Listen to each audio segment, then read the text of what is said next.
He's right at home in the dozer. He loves to run dozer. Take this spruce too. Some people wonder how we find timber to cut. We just drive around until we find a nice little pocket of aspen and we just start cutting it. No, that's not at all true.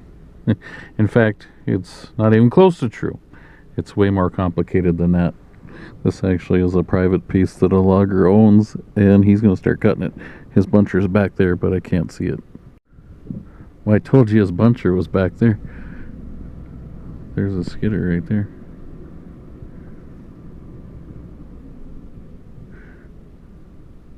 Yeah, he just drove along until he found something he wanted to cut. So I went through a great deal of expense with these little notes to explain to you where we buy our stumpage. So here are the different... My finger's dirty. Well, that's a little bit better. This is by no means a complete video. I'll miss a lot of stuff. But this is just a vague, general overview. So you can buy your stumpage from the federal government at sealed bid auctions, and they usually sell very large tracts. But maybe I should just say federal government, state government, county government, industrial forests, and private landowners, which that's where most of you fall. So the federal government, they usually have a sealed bid auction, and they sell very large tracts, which kind of eliminates most small loggers. It's big loggers and mills that typically buy them. The state government has auctions also. They have oral bid auctions and some sealed bid auctions. The county government usually has oral bid auctions, at least the ones around here. The industrial forests, those are ones that typically the mills own, or there are specific large land holding companies or investment groups that sell their timber to make money. And when I say mill controlled, for example, Molpus owns a lot of forest land, and they deal directly with PCA in International Falls, and they have an agreement. And like Blandon Paper Company owns a lot of land, and the mill obviously owns them, the Blandon Mill. Potlatch owns a lot of land in Minnesota here. Just naming some large industrial forests. Even Rylas would probably fall into that category, I would imagine. And private landowners, they can either have their own little auction, they can hire independent foresters as kind of like a consultant, or they can sell directly to mills or sell directly to loggers, which, you know, that's what we do. They'll sell directly to us. Sometimes you like to have a mill involved. Sometimes a mill can pay more than we can, so it's good to get the landowner a little more money and let the mill pay for it. So some of the things that affect the way we bid or affect pricing is species. You see, typically pine is the highest priced around here. Aspen is fairly high.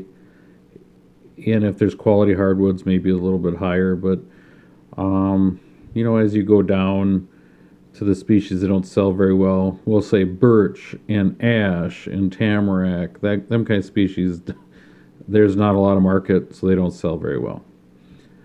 So the stumpage on them is very low. And when I say stumpage, you're paying for trees on the stump. And the season in which you can log. If you got to wait till winter, everything's accessible in the winter pretty much, except for hills. You don't want to try to do hills in the winter. But if you can log it in the summer, that's a limited resource.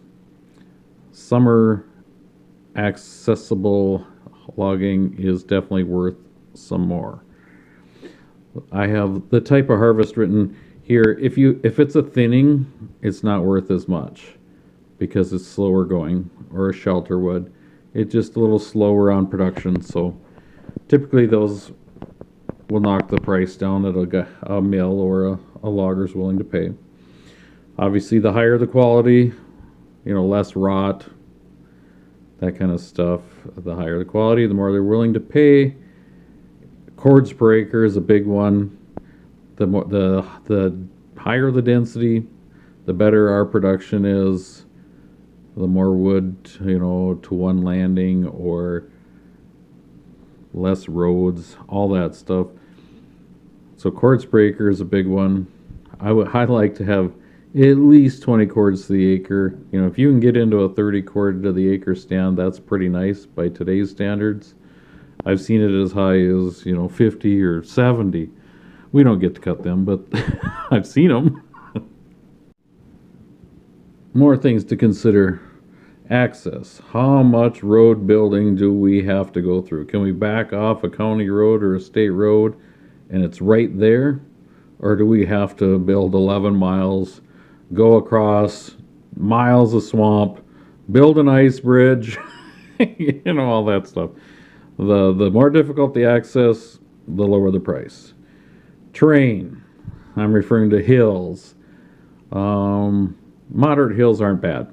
That won't affect price too much. Usually in more rugged terrain, you have nicer timber. So it kind of offsets it. But terrain does affect price a little bit. Distance to mills. Yes, that can definitely affect it. Some mills don't pay for trucking or pay excessively long hauling.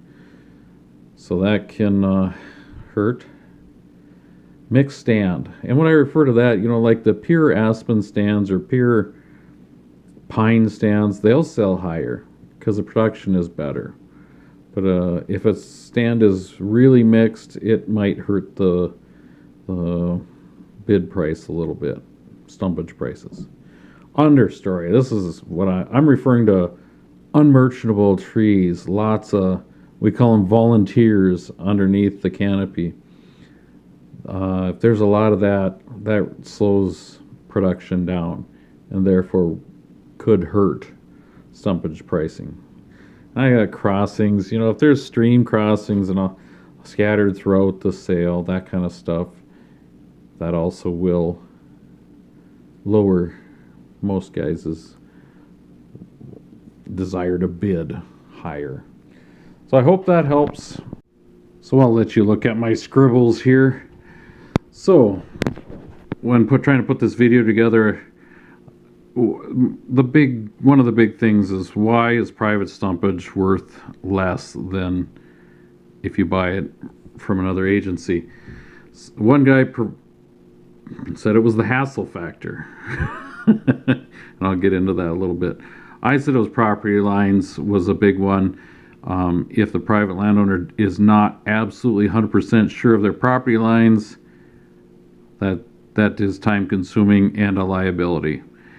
If it's an agency, this DNR, a county, they take care of property lines.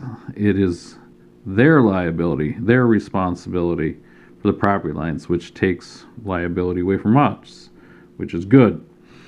So private landowners, you got to spend a lot of time with the landowner. They might have personal stories that they share, and which is good. I enjoy them, but it takes time. And they tell you the history of every tree on the property, which is fine, and they may have trails throughout it that they want protected, and there might be power lines and buildings, and I can't read my own writing. Oh, cruising. You kind of got to cruise it yourself to come up with some kind of volumes, and you got to be careful about that so you don't get expectations too high. And typically private have smaller tracts, they're smaller acreages, or maybe the access might be a problem. And you always got to worry about potential disputes.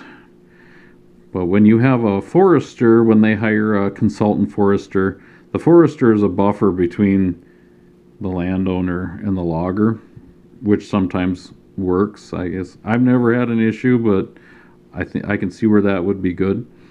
Where they help you decide what's merchantable or not. You know, and another thing, a landowner might want a free load of firewood thrown in with the thing. So, you know, that all costs money. So you got to bid a little less to offset those kind of costs.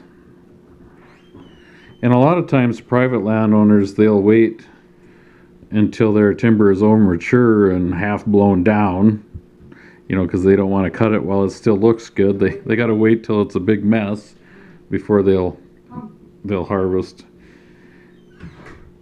And you know, the availability of private stumpage kind of follows stumpage fluctuations. When markets are strong, stumpage prices are high, you see more private people jump in and sell their timber because it's a better return. And when prices are low, like they kind of are now, then you see less private stumpage coming on the market. So there's kind of an overview of where we buy our stumpage. So again, I'm going to reiterate here at my kitchen table that this is by no means a complete list. If you have questions, say them in the comments. And you foresters that watch this, feel free to answer or help answer. I would appreciate that. Thanks for watching. Have a great day. Or did you know that? Or did you just think you knew it? Or did you forget it? Or did you just learn it and you're gonna remember it? Hey, thanks for watching. Hope you learned something. I hope you enjoyed this video. Don't forget to hit the like button. Have a great day.